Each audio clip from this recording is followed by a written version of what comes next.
Friday last 30 minutes fall చూసిన తర్వాత Monday market ఎలా ఓపెన్ అవుతుందనే చిన్న టెన్షన్ అయితే మాత్రం డెఫినెట్‌గా మీకు రైజ్ అయ్యే ఉంటది కదా! అయితే ఫ్రైడే పోస్ట్ మార్కెట్ అనాలిసిస్‌లో ఆ లాస్ట్ 30 మినిట్స్‌లో ఫాల్ ఎందుకు వచ్చిందనేది మనం మాట్లాడుకున్నాం. సేమ్ టైమ్ డే మొత్తం కూడా బీరిష్ షేడ్ ఎందుకుంది అనే దాని గురించి కూడా మనం డిస్కస్ చేసుకున్నాం. కానీ ఈ వీక్ ఎండ్ అయిన తర్వాత అంటే ఫ్రైడే మన మార్కెట్స్ క్లోజ్ అయిపోయిన తర్వాత ఇప్పుడు నేను సాటర్డే ఈవినింగ్ రికార్డ్ చేస్తున్నాను. ఈ 24 అవర్స్‌లో వార్ పరంగా కొన్ని అప్డేట్స్ వచ్చినాయి. ఇరాన్ వాళ్ళైతే మాత్రం ఖటార్‌లో ఉన్న యూఎస్ ఎయిర్ బేసెస్ మీద అటాక్ చేశారు. అండ్ వీటితో పాటు యూఎస్ వాళ్ళైతే మాత్రం మళ్ళీ యుద్ధాన్ని మొదలు పెడతామని అయితే మాత్రం చెప్తున్నారు. బట్ కాకపోతే ట్రంప్ స్టేట్మెంట్స్ కొంచెం న్యూట్రల్‌గా ఉన్నాయి. దాని గురించి కూడా మనం మాట్లాడాలి. ఈ వీక్ మన మార్కెట్స్‌కి మనకి ఇంటర్నల్‌గా ఇండియన్ మార్కెట్స్‌కి ఒక ఇంపార్టెంట్ ఈవెంట్ అయితే మాత్రం ఉంది. ఆ ఈవెంట్ మేబీ మన మార్కెట్స్‌ని either positive side or negative side trigger చేయడానికి ఛాన్సెస్ అయితే మాత్రం ఉంటాయి. ఎందుకంటారంటే ప్రతిసారి మనం గ్లోబల్ మార్కెట్స్ గురించి నార్మల్‌గా గ్లోబల్ మార్కెట్స్‌లో ఉన్న ఈవెంట్స్ గురించి డిస్కస్ చేసుకున్నాం. బట్ ఇప్పటివరకు కూడా మన మార్కెట్స్‌ని ట్రిగ్గర్ చేసే ఈవెంట్స్ ఒకటి కూడా అంతవరకు రాలేదు. బట్ ఈ వీక్ అయితే మాత్రం వచ్చింది. దాని గురించి మనం మాట్లాడాలి. ఎన్ఎస్సి వాళ్ళు స్టాక్ మార్కెట్‌లో టైమింగ్స్ చేంజ్ చేస్తున్నామని చెప్తున్నారు. స్టాక్ మార్కెట్‌లో చేంజ్ చేసిన టైమింగ్స్ ఇప్పుడు ఎంతవరకు ఉన్నాయి? ఎందుకు చేంజ్ చేస్తున్నారు? చేంజ్ చేయాల్సిన అవసరం ఎందుకు వచ్చింది? అండ్ ఒకవేళ గాని మీరు ట్రేడ్ చేసుకోవాలనుకుంటే అంటే ఇంట్రాడే ట్రేడర్స్ ఎవరైతే ఉన్నారో వాళ్ళకి ఇది బెనిఫిటా కాదా? వీటి గురించి కూడా మనం డిస్కస్ చేద్దాం. వీడియో అయితే మాత్రం ఎండింగ్ వరకు చూడండి. ఆబ్వియస్లీ ఇది వీక్లీ అనాలిసిస్ కాబట్టి పాస్ట్ వీక్ పెర్ఫార్మెన్స్ గురించి మాట్లాడతాను. ఫ్రైడే మన మార్కెట్ క్లోజ్ అయిన తర్వాత దాని గురించి మాట్లాడతాను. అండ్ అట్లానే next week key events, technical levels and same time వచ్చేసరికి gold and silver update, bitcoin ఇవన్నీ డిస్కస్ చేస్తాను. వీడియో చూస్తునేటప్పుడు మాత్రం మీకు ఏ పాయింట్ ఆఫ్ వ్యూలో అయినా గానీ, నేను మా టీమ్ మీకు ఎఫర్ట్స్ పెట్టాము అని అనిపిస్తే డెఫినిట్‌గా వీడియోని లైక్ చేయండి. ఛానల్ ఇంకా సబ్స్క్రైబ్ చేసుకోకుండా వీడియో చూస్తూ ఉంటే ఛానల్ కూడా సబ్స్క్రైబ్ చేసుకోండి. ఇదే వీడియో మీ ఫ్రెండ్స్ ఆర్ మీ రిలేటివ్స్ షేర్ చేస్తే హెల్ప్ అవుతుందనుకుంటే వాళ్ళకి కూడా షేర్ చేయండి. Now without any delay let's get into our weekly market report. నా టీమ్ మీ అందరికీ తెలుసు కదా! ప్రతిసారి కూడాను మనం వీక్లీ అనాలిసిస్ చేసేటప్పుడు పాస్ట్ వీక్ పెర్ఫార్మెన్స్ మాట్లాడతాం. 2 థింగ్స్ అండి ఎప్పుడు కూడా పాస్ట్ వీక్ పెర్ఫార్మెన్స్ మాట్లాడడానికి. ఒకటి ఏదైనా న్యూస్ వల్ల గానీ మార్కెట్స్ గానీ రియాక్ట్ అయితే నెక్స్ట్ వీక్ అదే న్యూస్ వల్ల మార్కెట్స్ క్యారీ ఫార్వర్డ్ అవుతాయా లేదా అనేది చూస్తాం. 2 టెక్నికల్‌గా ఇంపార్టెంట్ సపోర్ట్ అండ్ రెసిస్టెన్స్ లెవెల్స్‌ని మనం ఎప్పుడూ డ్రా చేసుకుంటూ ఉంటాం. ఆ లెవెల్స్ గానీ 1 డే టైమ్ ఫ్రేమ్‌తో అంటే హైయర్ టైమ్ ఫ్రేమ్స్‌తో గానీ బ్రేక్ అయిపోయినాయి అనుకోండి. నెక్స్ట్ వీక్ ఫర్దర్‌గా ఇంకా ఆ ఫాల్ కంటిన్యూ అవుతదా లేదా పెరగడానికి ఛాన్సెస్ ఉంటాయన్న దాని గురించి కూడా మనం మాట్లాడతాం. అందుకే పాస్ట్ వీక్ పెర్ఫార్మెన్స్ మాట్లాడతాను. ఇది ఆల్రెడీ ప్రీవియస్ వ్యూవర్సే తెలుసు. కానీ ఫస్ట్ టైమ్ చూసేవాళ్ళు ఎవరైనా ఉంటే వాళ్ళకి హెల్ప్ అవుతదని ముందుగానే చెప్తున్నా అనమాట. అయితే ఫస్ట్ వన్ వచ్చేసరికి లాస్ట్ వీక్‌లో ఏం జరిగింది అనే దాని గురించి మనం టెక్నికల్‌గా చూద్దాం. మీరు చూస్తే లాస్ట్ వీక్‌లో 4 ట్రేడింగ్ సెషన్సే జరిగినాయి. సో, మండే చూస్తే ఆల్మోస్ట్ గ్యాప్ అప్ ఓపెనింగ్ అయింది. మార్కెట్స్ కన్సల్టేషన్‌లో మూవ్ అయినాయి. కానీ ఫ్రైడే మాత్రం హెవీగా ఫాల్ అయింది. Thursday market holiday. లాస్ట్ వీక్‌లోని వార్ పరంగా అయితే మాత్రం ఎటువంటి పాజిటివ్ అప్డేట్స్ కానీ, నెగెటివ్ అప్డేట్స్ కానీ రాలే. అంటే కంప్లీట్ స్టేట్మెంట్స్‌తోని ఆగిపోయింది. ఏంటి ఆ స్టేట్మెంట్స్ తోటి? మీకు తెలుసు కదా! ట్రంప్ వచ్చేసరికి యుద్ధానికి ఒప్పుకోకపోతే మాత్రం నేను డెఫినిట్‌గా మళ్ళీ అటాక్ చేస్తానని చెప్తారు. ఇరాన్ వాళ్ళు వచ్చేసరికి మా మీద అటాక్ చేస్తే రిటాలియేటరీ అంటే మీరు ఎలాంటి కైండ్ ఆఫ్ అటాక్ చేస్తారో మేము కూడా మీ మీద అలాంటి కైండ్ ఆఫ్ అటాక్ చేస్తాం. మా యొక్క ఇన్ఫ్రా మీద అటాక్ చేస్తే మీ యొక్క ఇన్ఫ్రా మీద కూడా మేము అటాక్ చేస్తామని చెప్పడాలు. అండ్ ఆ తర్వాత మళ్ళీ కూడా పాజిటివ్ డెవలప్‌మెంట్స్ మార్కెట్స్ క్లోజ్ అయిపోయిన తర్వాత వస్తూనే ఉంటాయి కదా! ట్రంప్ అయితే మాత్రం మోస్ట్‌లీ సీజ్ ఫైర్ గురించి, పీస్ డీల్ గురించి అందరు కంట్రీస్ ఒప్పిస్తున్నారు కాబట్టి నేను ఒప్పుకుంటున్నానని చెప్తారు. అండ్ ఆ తర్వాత ఇరాన్ వాళ్ళు వచ్చేసరికి ఓకే. మేము కూడా రివ్యూ చేస్తున్నామని చెప్తారు. లాస్ట్ వీక్ మొత్తం ఇలానే గడిపేశారు. 1 వీక్ అయిపోయింది. లాస్ట్ వీక్‌లో అదే వాలటైల్ మొమెంటం చూసాం. మరి ఫ్రైడే ఎందుకు ఫాల్ వచ్చింది? ట్రంప్ 48 గంటలు టైం అడిగారు. దేనికి? ఒక ఫైనల్ కన్క్లూజన్ రావడానికి. ఆ తర్వాత ట్రంప్ ఏం చెప్పారంటే ఆగ్రమాగ్రగా నేను పీస్ డీల్ చేశాను. నాకు అన్నీ ఓకే అనుకుంటేనే చేస్తానని చెప్పి ఫ్రైడే స్టేట్మెంట్ అయితే ఇచ్చాడు. 2 మన మార్కెట్స్ లాస్ట్ 30 మినిట్స్‌లో వచ్చేసరికి ఎంఎస్‌సిఐ రీబాలెన్సింగ్ వచ్చింది. ఇంకోటి మన ఇండియన్ మాన్సూన్ రిపోర్ట్ అయితే మాత్రం అంటే ఐఎండీ వాళ్ళు మన ఇండియా మీద మాన్సూన్ రిపోర్ట్స్ నెగెటివ్‌గా ఇచ్చారనమాట. అంటే నెగెటివ్ అంటే లాస్ట్ టైమ్ మాన్సూన్ కన్నా ఈసారి మాన్సూన్ కొంచెం డిలే అవ్వచ్చు. సో, కొన్ని స్టేట్స్ పర్టిక్యులర్‌గా కొన్ని స్టేట్స్ అయితే మాత్రం ఎఫెక్ట్ అవ్వడానికి ఛాన్సెస్ ఉంటాయని చెప్పారు. దానివల్ల ఇప్పటికే ఇన్‌ఫ్లేషన్ మీద ఎక్స్‌పెక్టేషన్స్ మారిపోతున్నాయి. పెరిగిపోతదేమో అని. ఇప్పుడు రైట్ నౌ ఐఎండీ వాళ్ళు చెప్పిన ఈ ఇన్‌ఫ్లేషన్ ఏదైతే రైన్‌ఫాల్ గురించి మాట్లాడారో దానివల్ల మార్కెట్‌లో మళ్ళీ ఫియర్ వచ్చింది. ఇంకోటి ట్రంప్ 48 గంటలు అన్నారు. 24 గంటలు అయిపోయింది. ఈ 24 గంటలు అయిపోయిన తర్వాత అంత ఫాస్ట్‌గా నేను డెసిషన్ తీసుకోనని చెప్పారు. వీకెండ్‌లో ఏం జరుగుతుందో తెలీదు. ఈ 3 పాయింట్స్‌ని కనెక్ట్ చేసుకొని అంటే ఈ ఎంఎస్‌సి రీబాలెన్సింగ్, ఐఎంబీ వాళ్ళు ఇచ్చిన మాన్సూన్ రిపోర్టు అండ్ దాంతో పాటు మార్కెట్స్‌లో ఉన్న వార్ పరంగా ఫియర్ ఈ 3 కలిపి లాంగ్ వీకెండ్ రావడంతోటి ఫ్రైడే మార్కెట్‌లో డిప్ అవ్వడం మనం చూడగలిగాం. కానీ ఫ్రైడే డిప్ అవుతూ ఒక important support level below close అయిపోయింది. ఏంటా ఇంపార్టెంట్ సపోర్ట్ లెవెల్? మీరందరూ క్లియర్‌గా చూస్తే నేను ఫిబొనాకీని పెట్టి డ్రా చేస్తే సో, ఇక్కడ క్లియర్‌గా చూడండి. 23,800 అని మనం ఫస్ట్ నుంచి మాట్లాడుకుంటున్న సపోర్ట్ లెవెల్. ఈ 800 లెవెల్ని ఒక స్ట్రాంగ్ క్యాండిల్తో బ్రేక్ చేసింది. ఆబ్వియస్లీ మైనర్గా ఈ కింద ఇంకొక స్వింగ్ కూడా ఉంది. సో ఇక్కడ ఒక 1 మంత్ నుంచి మార్కెట్స్ ఇక్కడ ఈ రేంజ్లోనే కన్సల్టేషన్ అవుతున్నాయి, బట్ ఈ స్వింగ్ బ్రేక్ అవ్వలేదు. సో ఆబ్వియస్లీ ఈ స్వింగ్ బ్రేక్ అయితే ఫర్దర్గా ఫాలో వస్తుంది 23,260. బట్ కాకపోతే ఈ స్ట్రాంగ్ బీరిష్ క్యాండిల్ ఏదైతే ఉందో important support level below hold చేసింది 23,800 బిలో. సో రీటెస్ట్ చేసి పైకి వెళ్ళడానికి ఛాన్సెస్ ఉంటుందని మనం ఫస్ట్ నుంచి మాట్లాడుకున్నాం లాస్ట్ వీక్లో. కానీ ఈ గ్యాప్ అప్ అండ్ రన్ అయిన బ్రేక్అవుట్ అనేది స్లోగా డిప్ అవుతూ ఈ సపోర్ట్ లెవెల్ని డౌన్ సైడ్ బ్రేక్ డౌన్ చేసేసి ఇప్పుడు 23,260 ఏదైతుందో అక్కడి వరకు ఫాలో అవడానికి అయితే మాత్రం చూపెడుతుంది. సో లాస్ట్ వీక్ వరకు ఉన్నదైతే ఇది. ఎప్పుడైనా ఒక సపోర్ట్ లెవెల్కి ఎంత స్ట్రాంగ్ క్యాండిల్తో వచ్చింది అని అనుకోండి, నెక్స్ట్ క్యాండిల్ దాని బిలో క్లోజ్ అవడానికి ట్రై చేస్తుందో లేదో చూడండి. దీని అబోవ్కి వెళ్ళి ఇన్సైడ్ బార్ క్యాండిల్లో క్లోజ్ అయిందని అనుకోండి, మోస్ట్లీ పాజిటివ్ సైడ్ వెళ్ళడానికి ఛాన్సెస్ ఉంటాయన్నమాట. లేదా డౌన్ సైడ్ రావడానికి తక్కువ, ఇక్కడ కన్సాలిడేషన్ అయ్యి ఆ తర్వాత హైయర్ సైడ్ మూమెంటం ఇవ్వచ్చు అని అర్థం. సో లాస్ట్ వీక్ పరంగా అయితే మాత్రం ఇది అప్డేట్. ఫ్రైడే 3:30కి మన మార్కెట్ క్లోజ్ అయిపోయిన తర్వాత యూఎస్ మార్కెట్స్ ఓపెన్ అయినాయి. డౌ జోన్స్ ఏమో 335 పాయింట్స్ పాజిటివ్గా క్లోజ్ అయింది. Nasdaq 99 points positive. European markets న్యూట్రల్గా క్లోజ్ అయినాయి. మనకి ఇంకో పాజిటివ్ పాయింట్ ఏంటంటే ఇండియన్ రూపీ 95 దగ్గరకు వచ్చింది. సో ఇండియన్ రూపీ కొంచెం స్లోగా స్ట్రెంగ్తెన్ అవడానికి ట్రై చేస్తుంది. అది కొంచెం మనం పాజిటివ్గా ఎక్స్పెక్ట్ చేయొచ్చు. కమోడిటీస్లో క్రూడ్ ప్రైజింగ్ చూస్తే క్రూడ్ ఆయిల్ ఓవరాల్గా ఫ్రైడే 91.12 దగ్గర అయితే క్లోజ్ అయింది. ఆ రోజు డే ఎండ్కి 1.7% డిక్లైన్ అయింది. క్రూడ్ ఆయిల్ డబ్ల్యూటీ అయితే మాత్రం $87.36 per barrel అయితే మాత్రం నెగిటివ్గా క్లోజ్ అయినట్టు మనకు కనిపించింది. ఓవరాల్గా అది కూడా 1.7% డిక్లైన్ వచ్చింది. క్రూడ్ ప్రైస్ డిక్లైన్ అవ్వడం గోల్డ్ అండ్ సిల్వర్కి బూస్టప్ చేస్తుంది కాబట్టి గోల్డ్ 1.3% పెరిగితే సిల్వర్ న్యూట్రల్లో క్లోజ్ అయింది. సిల్వర్ ఇదివరకు ర్యాలీ అయ్యి ఉండడం వల్ల న్యూట్రల్గా క్లోజ్ అయిందని నేనైతే అనుకుంటున్నా. ఒక పక్క క్రూడ్ ప్రైస్ డ్రాప్ అవ్వడం, గ్లోబల్ మార్కెట్ పాజిటివ్గా క్లోజ్ అవ్వడం, అది మేబీ నిఫ్టీ 50కి పాజిటివ్గా సపోర్ట్ చేయొచ్చు. ఎస్టర్డే అంటే ఫ్రైడే మన మార్కెట్స్ క్లోజ్ అయింది 23,550. నిఫ్టీ చూస్తే 23,692. As of now 150 points gap up చూపెడుతుంది. 150 to 140 పాయింట్స్ గ్యాప్ అప్ చూపించడానికి మేజర్ రీజన్ ఏంటంటే ఆ 30 మినిట్స్ ఎంఎస్సీఐ రీబ్యాలెన్సింగ్ వల్లే ఓవర్గా రియాక్ట్ అయింది. సో ఈవెన్ నిన్న గ్లోబల్ మార్కెట్స్ కూడా అంత నెగిటివ్గా లేవండి. మన మార్కెట్స్ ట్రేడ్ అవుతున్నప్పుడు యూఎస్ ఫ్యూచర్స్ కూడా అంత నెగిటివ్గా లేవు. సో దానివల్ల రికవరీ వచ్చిందని నేనైతే అనుకుంటున్నా. కానీ మండే వరకు మార్కెట్ ఇంకా ఓపెన్ అవ్వడానికి ఇంకో 24 hours టైం ఉంది కదా. ఈలోపు ఏదైనా న్యూస్ అప్డేట్స్ వస్తే మార్కెట్ డిస్టర్బ్ అయిపోతుంది. కానీ కరెంట్లీ అయితే మాత్రం ఫ్రైడే కొంచెం ఓవర్గా రియాక్ట్ అవ్వబట్టి ఫ్రైడే మన మార్కెట్ క్లోజ్ అయిపోయిన తర్వాత రికవరీ చూడగలిగాం. అందుకే 23,692 దగ్గర క్లోజ్ అవ్వడం అయితే మాత్రం మనకు కనిపించింది. ఇంతవరకు బాగానే ఉంది. ఫ్రైడే యూఎస్ మార్కెట్స్ కూడా పాజిటివ్గానే ఉన్నాయని మనకు అర్థమైపోయింది. నా వార్ పరంగా అప్డేట్స్ ఏమున్నాయన్న దాని గురించి డిస్కస్ చేద్దాం. వార్ పరంగా యూఎస్ బేసెస్ పైన ఇరాన్ వాళ్ళు ఫ్రెష్ అటాక్స్ చేశారని చెప్తున్నారు. అందులో కొంతమంది అమెరికన్స్ అయితే మాత్రం ఆ వార్ బేసెస్ దగ్గర ఉన్న వాళ్ళు ఎవరైతే ఉన్నారో వాళ్ళు ఇంజూర్ అయ్యారు అని చెప్తున్నారు. ఎవరు కూడా కిల్ అవ్వలేదని చెప్తున్నారు. That is an good news. But కాకపోతే ఇది అఫీషియల్గా పోర్టల్స్లో లేదు. అంటే ఇరాన్ వాళ్ళు అఫీషియల్గా అనౌన్స్ చేసినట్టు లేదు, అలా అని ట్రంప్ కూడా అనౌన్స్ చేసినట్టు లేదు. కేవలం ఇది అదర్ సోషల్ మీడియాస్లో అయితే మాత్రం ఉంది. కానీ అటాక్ జరిగిన తర్వాత యుఎస్ యొక్క డిఫెన్స్ సెక్రటరీ గారు హెగ్సెత్ గారు అయితే మాత్రం ఒక స్టేట్మెంట్ ఇచ్చారు. సో న్యూక్లియర్ డీల్ మీద కానీ ఎటువంటి డిస్కషన్ జరగకపోతే మాత్రం అండ్ పీస్ డీల్లో న్యూక్లియర్ డీల్ గురించి కానీ మాట్లాడకపోతే మాత్రం మళ్ళీ ఈ యుద్ధాన్ని మేము రెజ్యూమ్ చేయడానికి సిద్ధంగా ఉన్నామని క్లియర్గా చెప్పారు. ఓకే, నా దీని తర్వాత ట్రంప్ ఇచ్చిన స్టేట్మెంట్ ప్రకారంగా అయితే మాత్రం ఇరాన్ వాళ్ళు ఇచ్చిన స్టేట్మెంట్స్ ప్రకారంగా అయితే మాత్రం ట్రంప్ మళ్ళీ థర్డ్ టైం ఇరాన్ మీద అటాక్ చేయడానికి సిద్ధంగా ఉన్నారు. ఈసారి అటాక్ చేస్తే మాత్రం మేము డిఫెండ్ చేయడమే కాదు, మా సైడ్ నుంచి తిరిగి చాలా బిగ్ అటాక్ చేస్తామని ఇరాన్ కూడా స్టేట్మెంట్ ఇచ్చింది. దీని తర్వాత ఇంకో అప్డేట్ కూడా ఉంది. అదేంటి అంటే కరెంట్లీ వచ్చేసరికి ఇరాన్ వాళ్ళు అయితే మాత్రం కంప్లీట్గా పీస్ డీల్ గురించి ఎదురు చూస్తున్నారని, అటాక్స్ కోసం ఎదురు చూడట్లేదని అప్డేట్ కూడా ఇచ్చారు. అండ్ మోర్ ఓవర్ ఇంకోటి ఏంటి అంటే ఈ హెగ్సెత్ గారు కూడా చెప్తున్న దాని ప్రకారం అయితే మాత్రం ట్రంప్ ఇప్పటివరకు కూడా వెయిట్ చేసిందంతా కూడా ఆ న్యూక్లియర్ వెపన్ గురించి. ఒకవేళ కానీ ఆ న్యూక్లియర్ వెపన్ దాని గురించి కానీ ఏమీ జరగకపోతే అటాక్ జరుగుతుందని ఏదైతే చెప్తున్నారో దానికి కూడా సో ఈ డీల్ కూడా డిలే అయినా అవ్వచ్చు అని కూడా చెప్పారు. అంటే డీల్ జరగకపోతే అటాక్ చేస్తా అన్నారు.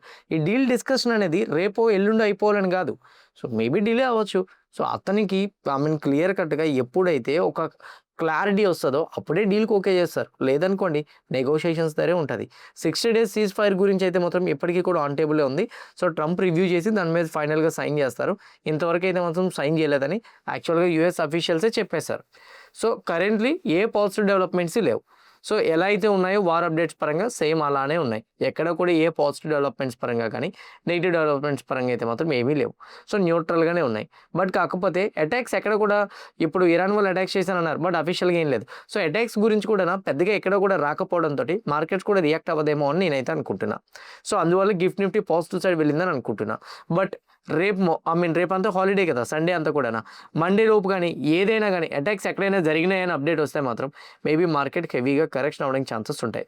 సో మేబీ అటాక్స్ జరగకపోతే మాత్రం మార్కెట్స్ న్యూట్రల్ విత్ పాజిటివ్ కానీ న్యూట్రల్గా కానీ ఓపెన్ అవ్వచ్చు. ఇది మేజర్గా పాయింట్స్ అయితే మాత్రం. నా coming to the point, next week మన మార్కెట్స్కి ఇంపార్టెంట్ ఈవెంట్స్ అంటూ ఏమున్నాయి, సో అది కూడా నేను మీకు చెప్తాను. ఫస్ట్ వన్ వచ్చేసరికి మీరు ఇక్కడ క్లియర్గా చూస్తే ఆటోమొబైల్ సేల్స్ డేటాస్ వస్తున్నాయి. June 1st మండే వచ్చేసరికి ఆటో సేల్స్ డేటా వస్తుంది. అండ్ ఆటో సేల్స్ డేటా అనేది ఆటో సెక్టర్ కంపెనీస్కి చాలా ఇంపార్టెంట్. మరి మేబీ చూడాలి ఇప్పుడున్న సమ్మర్ సీజన్లో ఎలాంటి కైండ్ ఆఫ్ సేల్స్ వస్తాయి అనేది. నెక్స్ట్ వన్ వచ్చేసరికి Tuesday US jobs opening data, one of the important data. And ఇంకోటి euro area flash inflation rate, ఇది మరీ ఇంత ఇంపార్టెంట్ కాదు but minor important. And Wednesday June 3rd వచ్చేసరికి Australia GDP data, India service PMI data ఉంది. India service PMI data కూడా ఇప్పుడు present right no కొంచెం ఇంపార్టెంటే మ్యానుఫ్యాక్చరింగ్ డేటాస్ గురించి మనం చూసేటప్పుడు. థర్స్డే June 4న జాబ్లెస్ క్లెయిమ్స్ డేటా వస్తుంది. ఫ్రైడే వచ్చేసరికి ఇండియా ఇంట్రెస్ట్ రేట్ డిసిషన్ రాబోతుంది. గుర్తుపెట్టుకోండి, ఇదే మన మార్కెట్స్కి week important. As of now రీసెంట్గా అంటే ఎస్టర్డేనే మాన్సూన్స్ డిలే అయ్యే ఛాన్సెస్ ఉంటాయని చెప్పడం. ఇంకోటి ఏంటంటే లాస్ట్ టైం ఇన్ఫ్లేషన్ పెరిగింది. So that is the second one. And third one వచ్చేసరికి ఇప్పుడు ప్రెజెంట్ రైట్ నో రూపీ బాగా వీక్ అవుతుంది. ఆల్రెడీ RBI వాళ్ళు మేము హరీబరీగా ఇంట్రెస్ట్ రేట్స్ని పెంచమని చెప్పారు. కానీ మానిటరీ పాలసీలోని కమిటీ మీటింగ్స్లో ఉన్న ఓటింగ్ బట్టి డెసిషన్ తీసుకోవాల్సి వచ్చింది. మనకు RBIకి 6 మెంబర్స్ కమిటీస్, 6 కమిటీ మెంబర్స్ ఉన్నారు. ఈ 6 మెంబర్స్ ఓటింగ్ ఎలా ఉంటుంది అన్న దాన్ని బట్టి ఇంట్రెస్ట్ రేట్ మీద డెసిషన్ కూడా డిపెండ్ అయి ఉంటుంది. లెట్స్ సే ఎగ్జాంపుల్, ముగ్గురు ఇంట్రెస్ట్ రేట్స్ పెంచమని ముగ్గురు తగ్గించమని ఉంది అని అనుకోండి, అదొక క్రూషియల్ ప్లే అవుతుంది. అప్పుడు మార్కెట్స్ డిప్ అవ్వడానికి ఛాన్సెస్ ఎక్కువగా ఉంటాయి. సో ఈ ఓటింగ్ ఎటు వస్తుంది అనేది ఇంపార్టెంట్. వాళ్ళు ఫైనాన్షియల్గా ఎకనామిక్ ప్రొజెక్షన్స్ చేస్తారు. అంటే జీడిపి ఎంత అనుకుంటున్నారు, ఇన్ఫ్లేషన్ ఎంత అనుకుంటున్నారు అని చెప్పి, అవి కూడా ఇంపార్టెంట్. నెక్స్ట్ ఇంట్రెస్ట్ రేట్స్ మీద డెసిషన్ తీసుకుంటారు. ఫర్దర్గా పెంచుతారా, తగ్గిస్తారా, న్యూట్రల్గా ఉంచుతారా అనేది చాలా చాలా ఇంపార్టెంట్. దాని గురించి ఏం మాట్లాడతారు అనేది ఇంపార్టెంట్. ఇప్పుడున్న వార్ క్రైసిస్ స్లోగా పెరుగుతున్నాయి కాబట్టి మేబీ ఇది ఎంతవరకు ఎఫెక్ట్ పడుతుంది, ఎలా ఎఫెక్ట్ పడుతుంది అని RBI వాళ్ళు ఇచ్చిన డేటా బట్టి మనకి తెలుస్తుంది. అట్లనే 500 రూపీస్ నోట్స్ పైన కూడా ఈ పేపర్ నోట్స్ ఏవైతే ఉన్నాయో దాన్ని తీసేసి ప్లాస్టిక్ నోట్స్ పెడతానంటున్నారు. దాని గురించి కూడా అప్డేట్ వస్తుంది. సో డెఫినెట్గా అది కూడా మనం ఫోకస్ చేయాలి. డిజిటల్ కరెన్సీ గురించి కూడా ఏం మాట్లాడతారు, UPIని ఎంకరేజ్ చేయడానికి ఇంకేమైనా డిస్కస్ చేస్తారా అనేది కూడా చాలా చాలా ఇంపార్టెంట్. ఇవన్నీ అప్డేట్స్ బట్ అయితే మాత్రం ఫ్రైడే మార్కెట్స్ రియాక్ట్ అవ్వడానికి ఛాన్సెస్ ఉంటాయి. సో ఫ్రైడే మాత్రం ఎవరైనా, ఇది మార్నింగ్ 10 o'clock ఉంటుంది RBI interest decision. So 10 o'clock ఉంటుంది కాబట్టి ఎలాంటి కైండ్ ఆఫ్ ఇంపాక్ట్ ఉంటుందని మనం చెప్పలేము. కాబట్టి ఫ్రైడే ఓవర్ నైట్ పొజిషన్స్ని, అంటే Thursday over night positions carry చేసి ఫ్రైడే క్యారీ చేద్దామని అనుకోవడం, లేదా ఫ్రైడే మార్నింగ్ వచ్చేసరికి హ్యూజ్ పొజిషన్స్తో బిల్డ్ చేసుకోవడం పోర్ట్ఫోలియోలో, అట్లాంటిది ఏది చేయడానికి అయితే మాత్రం ట్రై చేయొద్దు. ఇది నేను ఇచ్చే బెస్ట్ సజెషన్. నా టెక్నికల్గా మార్కెట్స్ పరంగా చూసుకుందాం. నా పాయింట్ ఆఫ్ వ్యూలో మార్కెట్లో బీరిష్ మొమెంటం స్టార్ట్ అవ్వాలంటే రీసెంట్ స్వింగ్లో ఏదైతుందో విచ్ ఇస్ 23,259 ఆ లెవెల్ బ్రేక్ అయితేనే మార్కెట్లో డిక్లైన్ వస్తుందని నేనైతే అనుకుంటున్నా. అండ్ ఇంకోటి ఏంటంటే ఫ్రైడే వచ్చే ఫాల్కి ఇన్సైడ్ బార్ క్యాండిల్ ఫామ్ చేసినా కానీ మోస్ట్లీ వాల్టైల్ ఫేజ్ కానీ లేకపోతే రికవరీ ఫేజ్ కానీ చూడొచ్చని నేనైతే అనుకుంటున్నా. ఆన్ ద అదర్ సైడ్ వచ్చేసరికి సెన్సెక్స్కి అయితే మాత్రం 74,775 దగ్గర క్లోజ్ అయింది. సెన్సెక్స్కి కూడా మనం ఫస్ట్ నుంచి ఒక level based on Fibonacci level అయితే మాత్రం మనం ఫస్ట్ నుంచి ఒక సపోర్ట్ లెవెల్ డ్రా చేసుకుంటున్నాం ఫర్ సెన్సెక్స్. సో సెన్సెక్స్కున్న ఆ support level 77,000 and almost 77,000. So 77,000. So సెన్సెక్స్కున్న రీసెంట్ స్వింగ్లో అయితే మాత్రం 74,125. ఎనీథింగ్ ఈ 125 లెవెల్ కానీ బ్రేక్ చేస్తే సెన్సెక్స్ ఫాల్ వచ్చే ఛాన్స్ ఉంటుంది. ఇది బ్రేక్ చేయకపోతే ఈ కన్సల్టేషన్ జోన్లో ఉండడానికి ప్రాబబిలిటీస్ అయితే మాత్రం ఉంటాయి. When it comes to the bank నిఫ్టీకి ఉన్న రీసెంట్ హై ఏదైతే ఉందో ఆ హై నుంచి లోన్ నేను మార్క్ చేసుకోగలిగితే, సో ఇక్కడ మీరు క్లియర్గా చూడండి, వాటికి వచ్చేసరికి ఇంపార్టెంట్ సపోర్ట్ లెవెల్ 54,500. కరెంట్లీ అది మేక్ ఆర్ బ్రేక్ లెవెల్ దగ్గర ఉంది. So either down side huge వేలో ఫాల్ రాలేదు, అలానే అప్ సైడ్ రాలేదు, ఇక్కడే ఉంది. సో మండే కానీ ఒకవేళ కానీ డిక్లైన్ వస్తే బ్యాంక్ నిఫ్టీలో ఫాల్ 52,800 వరకు చూడొచ్చు. బట్ నేనైతే మాత్రం వాల్టైల్ ఫేజ్ ఉంటుంది అనుకుంటున్నాను. అంటే ఒకరోజు అప్ సైడ్ వెళ్ళాం, ఒకరోజు డౌన్ సైడ్ రావడం, ఇలాంటి కైండ్ ఆఫ్ ఫేజ్ మనం చూడడానికి ప్రాబబిలిటీస్ ఉంటాయని నేనైతే అనుకుంటున్నాను. When it comes to the FinNifty కూడా క్రూషియల్గా మాట్లాడుకుంటే మాత్రం సపోర్ట్ లెవెల్ అయితే మాత్రం 38.2% లైన్ పరంగా అయితే మాత్రం ఇదే ఉంది. సో ఫిన్ నిఫ్టీకి వచ్చేసరికి 25,340 ఎనీథింగ్ ఇప్పుడు ఆల్మోస్ట్ అక్కడే ఉంది. సో మైనర్గా ఇక్కడ ఫామ్ అయిన రీసెంట్ స్వింగ్లో ఏదైతే ఉందో 24,922 అది సపోర్ట్ లెవెల్. అది కానీ బ్రేక్ అయితే మాత్రం అంటే రీసెంట్ స్వింగ్లోస్ ఏదైతే ఫామ్ చేస్తున్నాయో అవి బ్రేక్ చేస్తే మార్కెట్ డిక్లైన్ అవ్వచ్చు, లేకపోతే డిక్లైన్ అవ్వడానికి చాలా తక్కువ ఛాన్సెస్ ఉంటాయి. ఇంకోటి ఫ్రైడే మన మార్కెట్ క్లోజ్ అయిన తర్వాత ఇంకో అప్డేట్ కూడా వచ్చింది. ఇండియా యూఎస్ యొక్క ట్రేడ్ డీల్ అనేది ఆల్మోస్ట్ 99% కంప్లీట్ అయిపోయిందని, తొందరలోనే పాజిటివ్ అనౌన్స్మెంట్ చేస్తామని చెప్పి అఫీషియల్గా అయితే మాత్రం యూఎస్ వాళ్ళు చెప్పడం జరిగింది. ఒకవేళ కానీ ఈ ట్రేడ్ డీల్ కంప్లీట్ అయిపోతే మాత్రం ఇండియన్ మార్కెట్స్లో ఈ ట్రేడ్ డీల్ టైంలోని అంటే ఈ టారిఫ్స్ని విధించిన టైంలోని ఏ సెక్టార్స్ అయితే మేజర్గా ఎఫెక్ట్ అయినాయో ఆ సెక్టార్స్ అన్నీ ఇప్పుడు పైకి వెళ్ళే ఛాన్సెస్ ఉన్నాయి. పెయింట్ సెక్టార్ కానీ అంటే మేజర్గా వచ్చేసరికి not paint sector, automobile sector కానీ automobile components sector related companies కానీ అండ్ సేమ్ టైం వచ్చేసరికి ఫార్మా కంపెనీస్ అండ్ అట్లనే జెమ్స్ అండ్ జ్యువెలరీస్ కంపెనీస్ వచ్చేసరికి టాయ్స్ రిలేటెడ్ కంపెనీస్ వీటన్నిటి కూడా అండ్ ఇంకోటి war energies company like solar రిలేటెడ్గా. సో వీటన్నిటి మీద కూడా పాజిటివ్గా మనం చూడొచ్చు. మేబీ ఈ వీక్లో ఇది పాజిటివ్గా క్లోజ్ అయితే మన మార్కెట్ని బూస్టప్ చేయడానికి ఇది ఒక న్యూస్ అవుతుంది. చూద్దాం ఏం జరుగుతుంది అనేది.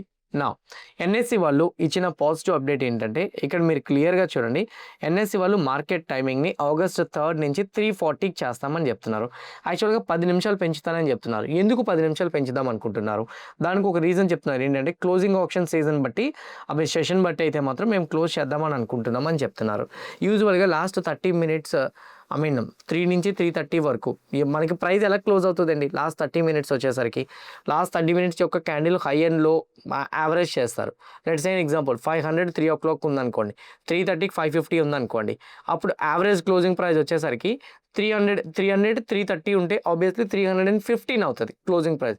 లాస్ట్ 30 మినిట్స్ ప్రైస్ అనేది యావరేజ్ అయిపోతుంది అనమాట కదా. ఇంకోటి కొన్నిసార్లు ప్రైస్ ఎలా మారిపోద్ది అంటే లెట్స్ సే ఎగ్జాంపుల్ 328 వరకు మార్కెట్ బాగానే ఉంది. 328కి షూస్ వేలు ఎవడో బై చేస్తాడు అనుకుందాం. ఒక 10 కోట్లు పెట్టి 10 కోట్ల షేర్లు ఎవరో బై చేశారు అనుకోండి. సడన్గా ఒక 1% పెరిగిపోతుంది. అప్పుడు యావరేజ్ ప్రైస్ మారిపోతుంది. సో అవి కరెక్ట్గా ఉండవు కదా. లెట్స్ సే ఎగ్జాంపుల్ ఒక బజార్ ఉందనుకోండి, అక్కడ టొమాటోస్ డే మొత్తం కూడా 18-19 రూపీస్ దగ్గర బార్గెన్స్తోనే ట్రేడ్ అయింది అనుకుందాం. కానీ సడన్గా 7 o'clockకి మార్కెట్ క్లోజ్ అయిపోతున్న టైంకి ఒక పర్సన్ వచ్చి 10 రూపీస్ కొనేసాడు అనుకోండి. సో ఆ రోజు టమాటా ప్రైస్ డే ఎండ్ అయ్యేసరికి 10 రూపీస్కి సేల్ అయిందని మనం చెప్తామా? డే అంతటికి ఎంత ఫెయిర్ ట్రేడ్ అయిందో ఆ వాల్యూ చెప్తామా? సో ఇప్పుడు ప్రెజెంట్ రైట్ ఎన్ఎస్సి కూడా అదే చెప్తుంది. Last 30 minutes candle average price పెట్టడం వల్ల ఫెయిర్ ప్రైస్ అయితే మాత్రం క్లోజింగ్ ప్రైస్గా రావట్లేదు. దీనివల్ల వచ్చేసరికి ఈ ఫ్యూచర్స్ ట్రేడింగ్ చేసేవాళ్ళు అలానే మేజర్గా మ్యూచువల్ ఫండ్స్లోని ఎన్ఏవీస్ క్లోజింగ్ చేస్తునేటప్పుడు ఈ పోర్ట్ఫోలియోస్ క్యాలిక్యులేషన్ చేస్తునేటప్పుడు మోస్ట్లీ ప్రైజెస్ అన్నీ కూడా మారిపోతున్నాయి, ఎన్ఏవీస్ కూడా మారిపోతున్నాయి. సో దీనివల్ల రిటర్న్ క్యాలిక్యులేషన్ కూడా చేంజ్ అయిపోతుంది. సో లాస్ట్ 30 మినిట్స్ క్యాండిల్ని యావరేజ్ కింద తీసుకోకుండా ఉండాలి అని అంటే ఇంకో 10 మినిట్స్ మేము ఎక్స్టెండ్ చేస్తున్నాం. ఈ 10 మినిట్స్లో అంటే ఇప్పుడు present right F and O ఇది ఓన్లీ F&O మార్కెట్కి మాత్రమే అని చెప్తున్నారు. ఓకే, ఫ్యూచర్స్ అండ్ ఆప్షన్స్కి. సో ఈ 10 మినిట్స్లో వచ్చేసరికి ఈక్విటీ డెరివేటివ్ సెగ్మెంట్స్కి. సో డెరివేటివ్ అయితే ఈ 10 మినిట్స్లో మీరు ట్రేడ్ చేసుకోవచ్చు. 10 మినిట్స్లో ప్రైస్ ట్రేడ్ అవుతుంది, ఎవ్రీథింగ్ అవుతుంది. కానీ లాస్ట్ 10 నిమిషాల్లోని చెప్పాను కదా క్లోజింగ్ ఆప్షన్ సీజన్ అని చెప్పి, లాస్ట్ 10 నిమిషాల్లోని యావరేజ్గా ఏవే ప్రైజెస్ దగ్గర ఎక్కువ ఆర్డర్స్ ప్లేస్ అయినాయి అన్న దాన్ని బట్టి ప్రైజ్ని డిసైడ్ చేస్తారు. ఇప్పుడు ఆర్డర్స్ యావరేజ్గా ఎక్కడైతే ఎక్కువగా ప్లేస్ అయినాయో దాన్ని బట్టి. సో అంతేగాని average price last 30 minutes average price బట్టి అయితే మాత్రం ఇంకా ప్లేస్ అవ్వదు. ఇది August 3rd నుంచి అయితే మాత్రం ఇంప్లిమెంటేషన్ చేస్తున్నామని కూడా చెప్తున్నారు.